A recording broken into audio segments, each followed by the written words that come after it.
sebenarnya. Karena dia gas gitu kan pasti. Gas ya kan. Tapi pertanyaannya nih, kalau misalkan memang meninggalnya karena keracunan gas gitu, kenapa mereka tuh meninggal dalam keadaan tersebut, Son? Iya. Ya anggapannya kan mereka itu posisinya kayak ini.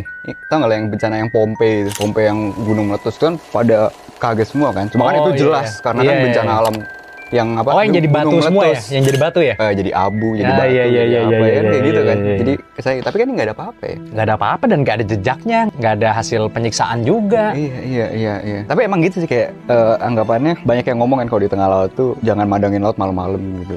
Kayak gitu kan saking seremnya lautan gitu kan. Iya, karena kan laut kan emang 95%-nya juga belum dieksplor kan. Iya. Kita nggak tahu apa yang ada di dalam laut sebenarnya gitu kan. Kosong banget dan sunyi senyap kan di laut itu kan. Benar. Atau mungkin memang ada sesosok makhluk misterius kali yang ternyata punya kekuatan gitu ya. Kalau di Yunani kan ada Medusa tuh ya kan. Iya. Yang bisa bikin jadi batu gitu. Iya, jangan-jangan ada makhluk misterius ya. Jangan-jangan gitu. Ngomong-ngomong soal makhluk misterius nih ya. Lo udah pernah dengar belum cerita tentang manusia purba asal Indonesia yang makan segala hal?